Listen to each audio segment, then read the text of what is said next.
Hi, I'm Rob Vanstone, and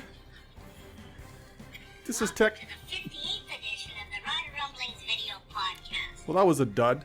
Mark Melnichuk, our producer, said, "Are you going to do that again?" And I said, "Yeah." And I think I'll defer to Mark's impeccable judgment when it comes time for the 59th edition of the Rider Rumblings video podcast. This is Murray McCormick, our venerable football writer / foodie. It's not like you to give up on a bad joke. I'm surprised you're not going to let that one die. We'll try it next show. About the 86th edition, if I'm here long enough, we'll ash can it. We're very lucky and fortunate to have with us today Greg McCullough of the Piffles podcast. Greg, thank you for joining us. No need to butter me up. I'm already here.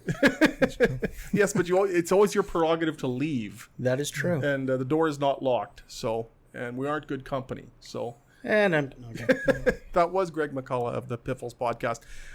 Myriad issues to talk about, a different tenor than last week's discussion. A week ago, we were talking about the Rough Riders defeating the Toronto Argonauts 32-7, and we were talking a lot about Gaynor. People talk a lot about Gaynor. There's still some Gaynor discussion, but that seems to have subsided now that they've placated the masses by changing the contact lenses. I can't believe we're discussing this. It was good. I liked the video. It was funny. It was, poked a little fun at themselves, poked a little fun at Gaynor, maybe poked a little fun at the whole Rider Nation for that reaction. It was a good way to kind of clean up what turned out to be a far heavier reaction to a pair of guys than I expected. I'm wondering, did they plan it this way all along? Did they figure, okay, there's going to be an outcry because we're making him so scary that people are going to recoil, and then the following week, only 5 days later, we can follow up with this video and Gaynor saves the day. I don't. Was this all part of a rollout that was scripted, or was the response in reaction to the response? That's one hell of a troll if that's what they were planning on doing. I got to admit that. I'm actually very surprised, I guess, pleasantly surprised. If anything, from the fans for the last couple of years, they've always complained that the team never listens. So if they set it up that way, that's smart, But Gaynor has also become irrelevant over the last few years. I really think since they moved to the new stadium, they have, I was told, they have to get so much advertising in and so many times. There's no time for Gaynor to do the Gaynor antics. So it just sort of become the cute little mascot that everyone kind of paid attention to but never really paid attention because the scoreboard does all the work now. That's where, and that's arguably in the way that I have to say the last two games, the Gameday product has improved. I think it's more NBA-like, more that lacrosse. Lots of partying going on, lots of things going on. And I know you're going to... I want to have an argument. No, I'm not going to let you. We're not even going there, Grandpa. I want to have... You're older than me. Why do they... These are the world's greatest fans with a little TM beside it for the trademark, whatever it is. Yeah. Why do the world's greatest fans, even though they don't sell out the stadium anymore, need to be told to make some noise? Shouldn't this happen organically? Are they doing it as much? They're screaming at people. It's... calm down. Well, I remember when they first started rolling out those make noise and having the players jumping in and out of the screen, and everyone's like, well, why are they doing that? We're supposed to be the world's greatest fans. I'm like, there's still new fans that come and don't understand. Believe me, we can't have the world's greatest fans if we still do the wave during the offense. And that drives me up the wall. See, my contention is that sometimes the choreographed noise or the prepackaged noise actually deters the fans from creating their own buzz. I go back to the Memorial Cup in 2018, and a group of Pats fans started chanting "Go Pats Go." Other people joined in, and suddenly there was quite an audible "Go Pats Go" chant in the building. Suddenly, somebody pressed a button, and there was a bunch of cacophonous clatter, and the chant was drowned out. Teams are so preoccupied with filling these gaps with noise and music and activity that I think at some and advertisers. Yes, I think at some point it squelches the people who are at the game and might be inclined to create a bit of a buzz because where's their window anymore? Yeah, I guess, Grandpa, that's okay. Drives me nuts. Make some noise. Who needs that? I love it when you go old and gray. It used to drive me nuts. You'd listen to the Calgary Stampeders game, for example, and you'd hear the guys screaming all the time. And I wrote on several occasions, thank goodness that doesn't happen here. And now they've got the make some noise exhortation. I just wish that would. But I kind of like the things they're doing on the scoreboard. I think it's kind of fun, the videos with the players and those kind of things. And they brought up the junior reporter earlier in the game, which I always like the junior. And I may be old, but I'm never tiring of the kiss cam. There's from people not kissing their sister to everybody else, I think the kiss cam is one of the greatest things in sports, and I will always take time to watch out the kiss. Murray, I got bad news for you. That camera there today is the kiss cam. Oh, But That's amore. I hurt my hand here. okay? As I always said, Lower body injury. if you don't like the kiss cam, I don't think I can like you. And So as long as it's sponsored, they ain't getting rid of it. So exactly, yeah, and exactly.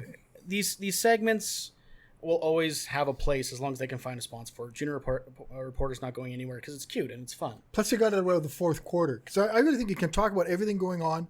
When they get to the fourth quarter, I think the focus turns to football. Not on Saturday. Not on Saturday. Not on Saturday. Yeah, Sorry. exactly. I know. As painful as that might be, but that's the way it kind of geared towards. Everyone parties for the first 3 quarters, and then in the fourth quarter, they start paying attention. Of course, I'm never watching because I'm waiting for the web and stuff, but that's just my observation. Anyway, I think we spent enough talk on this. Sorry, I got off on that tangent. I don't know Do how you want I to talk did. about? But maybe they should have had more of this entertainment in the first quarter too. When Where the Riders was that? had all of 6 plays, 6 offensive plays, counting 2 punts. Oh, like their first two Series. first 2 series concluded with a sack and then a punt. I thought we took the bye week early Yeah. by a day. That was garbage. I'm trying to think if I've seen a worse defensive performance by a Rider team since Torrey Chamblin's days. And I kind of remember Hamilton was kind of bad, but that one, from the tackling to the scheming to the lack of pass rush to the lack of pass coverage to Solomon Means actually having the gall to say that wasn't a pass interference call when he ran into the guy. He said that? Well, yeah, they kind of said it wasn't a pass interference call. I'm going, well, Craig, Wow. I'm going, I've watched it. That was pass interference. He didn't turn his head, didn't do anything. He just ran into the guy. So Solomon had a tough day. They kind of found him pretty quickly for what? Yeah, 2 Solomons had a tough day by the looks of things. Yeah, well, two pass interferences and an illegal contact on the one guy. But it's not all on him. I think there's enough blame to fill the whole 12 guys or whatever, how many guys they play on defense. And the worst part will was see. though they'd make a big play for a sack for 10 yards and they're over the top and that back to first down again. Yeah. They could not keep anything consistent, and that tackling was the worst tackling I've seen since No, probably Jeremy 2015. Murtaugh will always hold a special place Oh, in the my Matador? heart. Matador. He put Matador. I don't on that understand one. how J.O. didn't go downstairs and tell him to pack his bags immediately after the game on that one. I know, and he still stuck around. And I'll give him credit. He talked about it. He did an interview and talked about it, but it was still, I can still see that one. Him and another great tackler, Macho Harris, were always 2 guys that were always my favorites. But what has happened to this vaunted defense? And I'll qualify that by saying last week when we were sitting here, we were talking about how well the defense was playing. That was probably influenced heavily by the Toronto Argonauts, but and their futility. But this defense looked a lot like it did against Ottawa, and that is to say there really wasn't a semblance of a defense. What is that going to be? What we're going to be seeing? How bad are the Argonauts? You know, was it just a function of playing the Argonauts, or the Riders are the Riders good enough to beat Toronto, and then everybody else is going to be a struggle? What do we make of this team? What do we make of this defense? It's a limited sample, only 4 games, but Going into the season, we were talking every podcast about how the offense is going to be the question mark, and the defense. Who cares about the defense? Like, look at our front 7. Look at our defensive back. The core is basically there. I have no answers for what's going on here. If you look at that defense on paper, they should be destroying every offensive line in this league, but other than AC Leonard getting around the end and Charleston Hughes there occasionally, I don't know what's going on with us.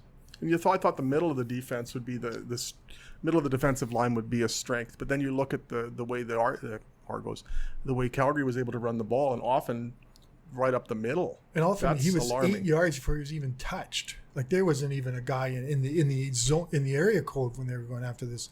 I don't know. Did you have heard of Kadeem Carey before Saturday's game? I didn't hear. I heard of him, but I didn't hear his name as much as I heard it on Saturday. It was. And he only had play. like 60 yards. And Terry Williams Had 58 They something. just were They ran efficient them when to they death. ran the ball, and the screen passes worked well. The Riders really never had a handle on what Calgary was inclined to do, let alone a command of what was needed to do to stop it. They were just off guard the Offensively whole time. and defensively. Yeah.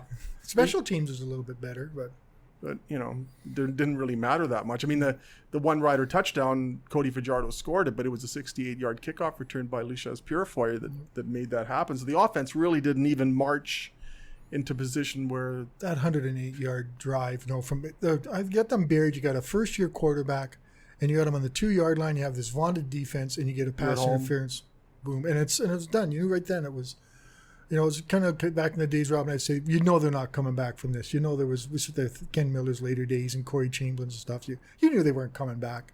And after that, you knew it was done, no matter who, if they managed to get Kevin Glenn to come back out of retirement quickly.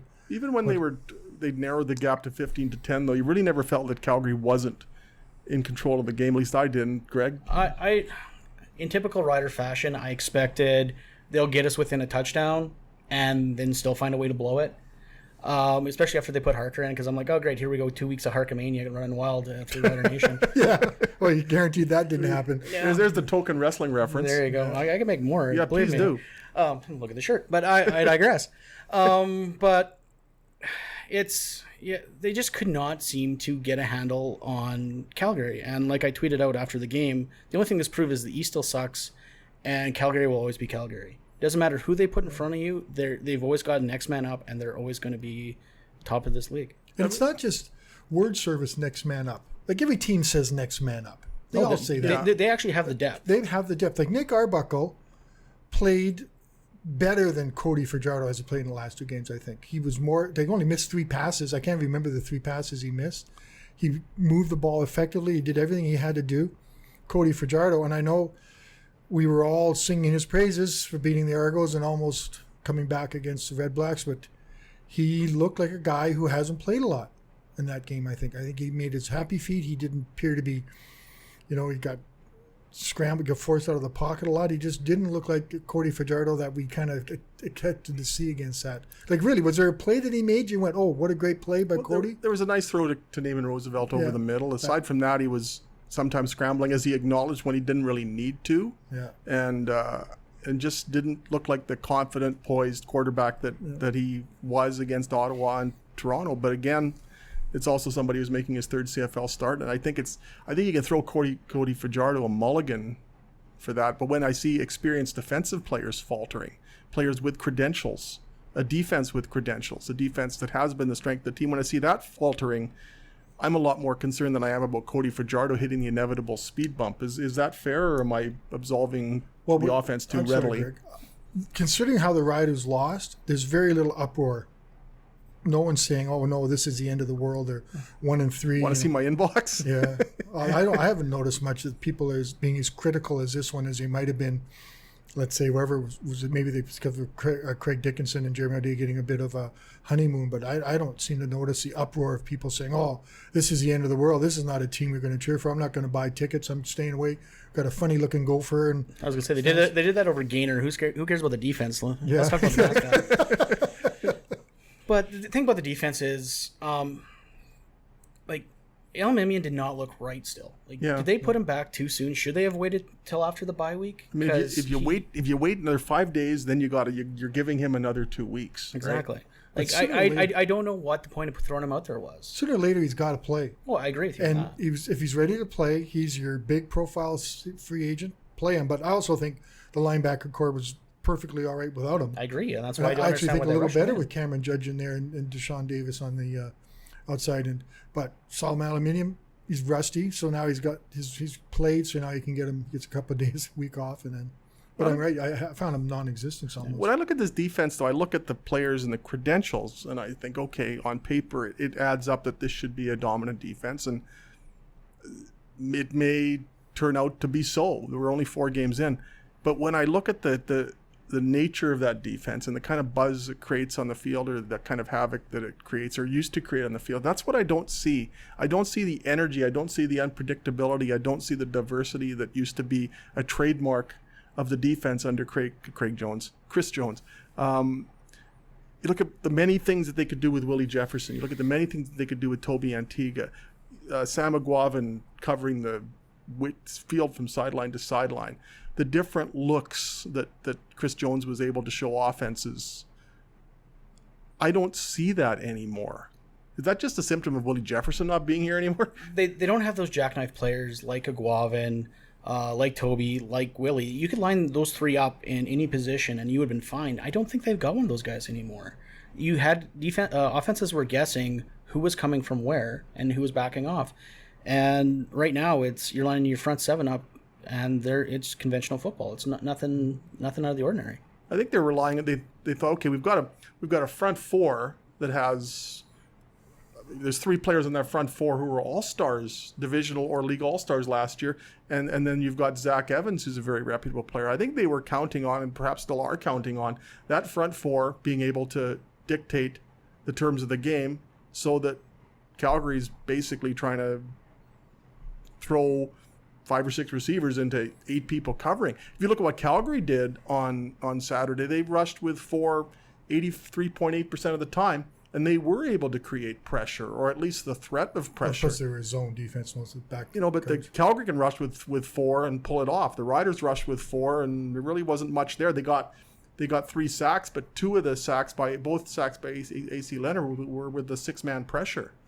Charleston Hughes with a 4-man pressure. There's not the physicalness of what a defense should be, and I know it's kind of say how do you do it. They just don't seem to be playing with that level of intensity, that physicalness that came under Chris Jones. And Craig Dickinson mentioned too, they aren't sprinting to the ball. They didn't seem to have that Chris Jones hustle. Now, Jason Shivers is a Chris Jones disciple, and I think he understands how to coach a Chris Jones game. I wonder if he has the talent. As you said, there's no those multi-purpose players that, you walk up and there's AC Leonard or Willie Jefferson 20 yards deep covering a running back out of the backfield and picking up some of the slot back. They can't do that anymore, and I think that's hurting them right now. And they're going into the West. They got back-to-back games against the BC, who, Rouge, whatever you care about Rouges, they still won, and the guy missed the field goal and they still won. So they're tied, and BC could be in last place by not playing during the bye this week, which would be kind of scary. But I don't know. You're looking at me like you want me to say something really insightful? No. Can I complain about?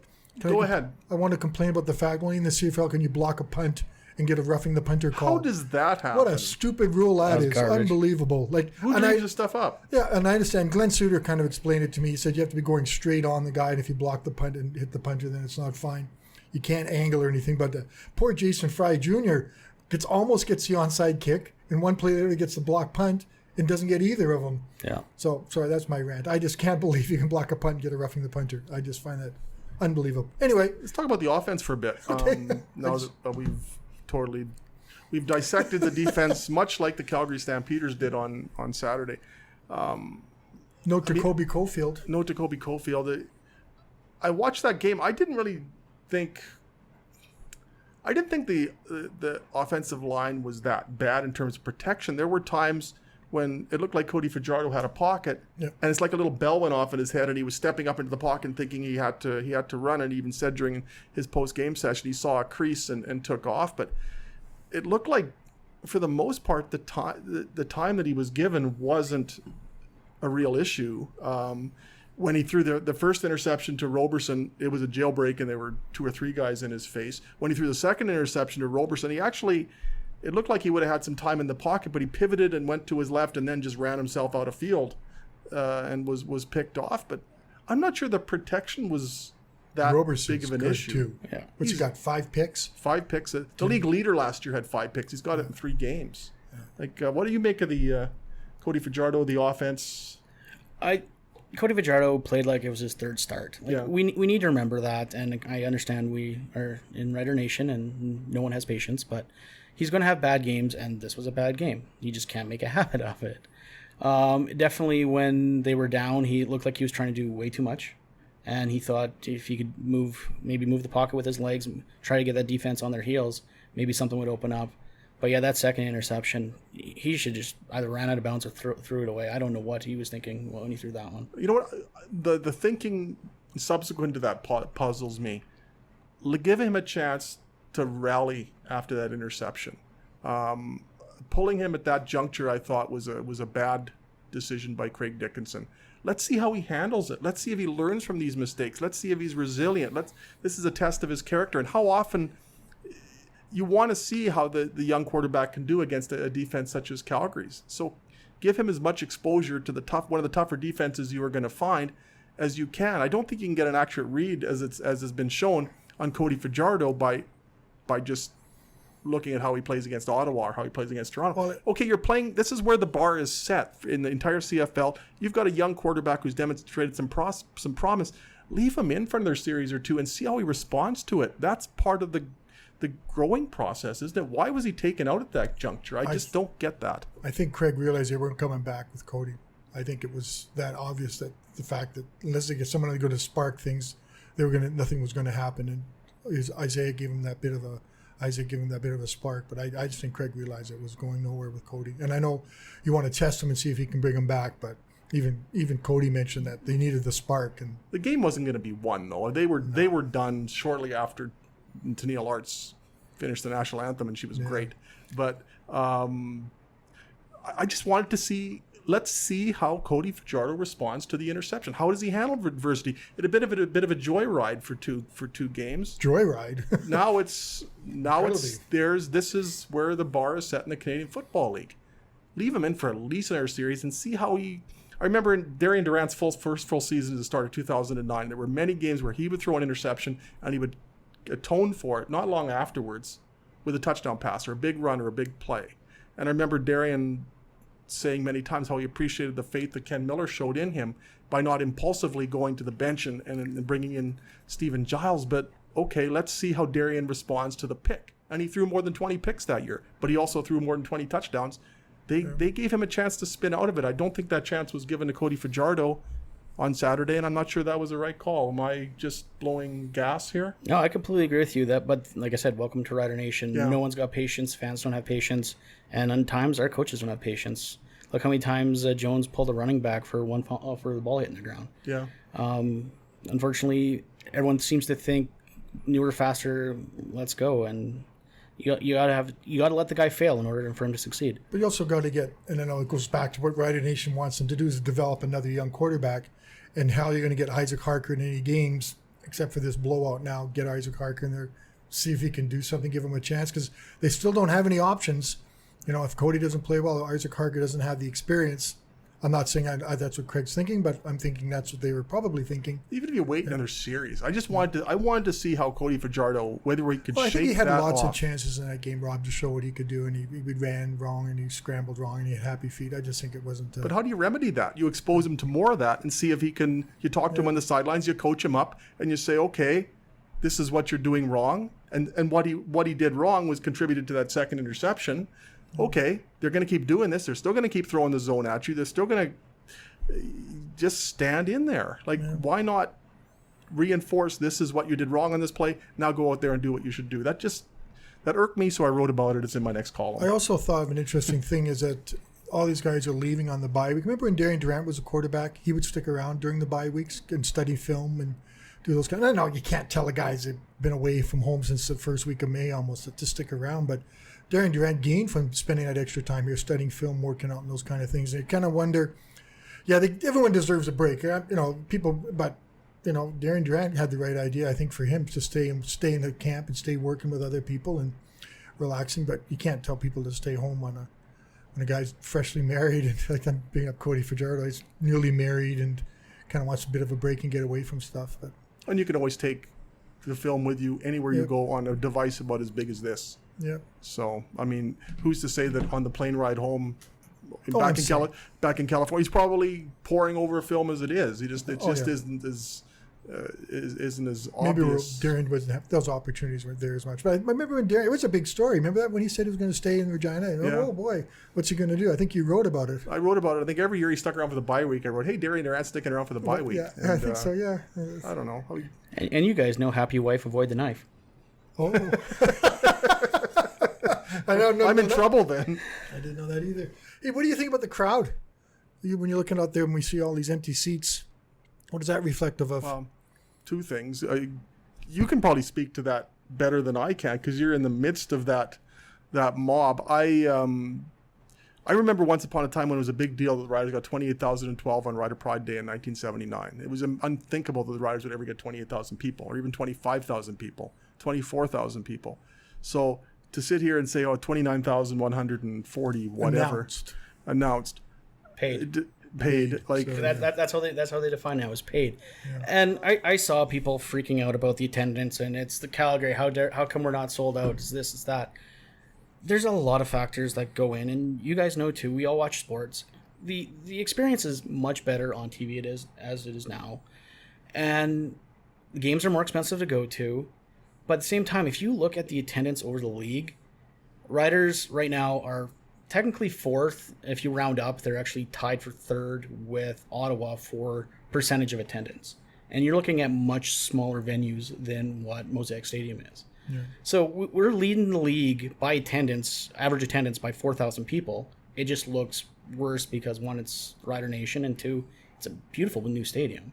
Yeah. But you look at the leader right now in attendance is Montreal, and that's because they've shrunk that field down to 20,000 people. Mm-hmm. So yeah, of course they're at 98% attendance. But you can see it. You can see a bit of an erosion, and there's not a huge sample to evaluate, but there's so many factors that play into it. There's a ton of factors, unfortunately. There's, like I said, cost, and it's fatigue. Like, so many times, and more and more fans are starting to feel forgotten by, unfortunately, this franchise, because they feel like they're taken advantage of. And I don't. In what way? Oh, sorry. You look at what other season ticket holders and other teams get compared to what the Riders do. Like, we got that safety bag and a couple lanyards and pocket schedules. I don't know who carries a pocket schedule on them anymore. BC, they get discounts. I can't remember who last year got jerseys. Like, the fan perks, I guess, for holding a season ticket is a lot better than it is here. Like, we were writing about it every year on our blog, and it just got frustrating, so we just stopped talking about it. What's a safety bag? It's a clear bag. The clear bag. Oh. Like, in the NFL, you have to go in. You have to use the yellow. That happened to me in Denver. I got safety bagged in Denver. Yeah, you have to use the clear plastic bag to go through their security. I wouldn't be surprised if next year that's coming in because of this bag to speed up the process through those lines. But they didn't. I thought for sure when I saw that bag that's what they were going to do, but they haven't done it yet. But do you think there's as much a rivalry with the Stampeders as there used to be? It doesn't seem to sense there's a hate on it. It seems to be more directed at Winnipeg. It depends if Bo Levi's playing too. Yeah, no Bo Levi. Nick Arbuckle's not going to fire up a whole lot of Bo. Or if something is said, suppose the Dickinson brothers had decided that they were going to create a family chasm. No. Then even that angle, you're not going to have the discord in the Dickinson front. So you don't have a lot of characters who are going to say things. Charleston Hughes used to say things that would make for an instant story. Those days are gone. But I don't think players having a beef drives fans anymore. It's the people that go, or the guys that want to watch football, who care about football, and then there's people that want to take their families, and then there's people that go for the show, and that's why we have a DJ now. That's why there's standing room only. That's why they have all the stuff on the video screens that old man Rob doesn't like, apparently.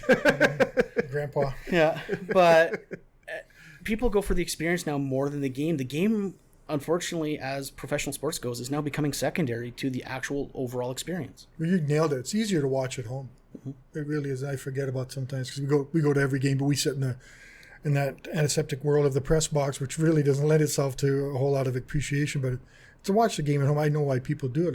The announcers are better. The cost is unbeatable, and you're paying a lot of money for a lot of these services you're subscribing to with TV now, and that's not cheap. You get your cable bill. But it's interesting. You mentioned fatigue. I thought they'd get to 2021 or 2022 for fatigue because I thought they'd get a Grey Cup. So next year you got the excitement of the Grey Cup. Next year you got a Grey Cup here. Next year might build, but this year there's like no real. Well, the thing is you're nailing is there's no personality to this team. No, there's no identity. Anymore. There's no guy you say I want my kid to grow up to be him. But Cody Fajardo's a nice guy and good talker. There's no one on defense who says I want to rally behind that guy. There's no person on this. You're going to rally behind. I can't think of anybody on the offense who's Jacoby Cofield. Who's the face of this franchise right now? Craig Dickinson. I think it's Cody Fajardo. I think it's always if the quarterback does anything to make people talk, but you instantly become the face of the franchise. But that's telling when somebody's only started 3 games. But if you put Cody Fajardo on a billboard right now, how many people would go, "Who the hell is that?" Yeah. Who's wearing Weston Dressler's number? Yeah. And that's part of the problem. Like you had Duran, you had Darian, you had all these guys that people would recognize. There's and yes, people will recognize Charleston Hughes, but he's not talking this year. There's a lack of presence by the Riders. It just feels like they think they can put on a football game. If you build it, they will come, and it doesn't feel that way. Even last year, or the last 3 years, you could say, okay, this is Chris Jones's football team.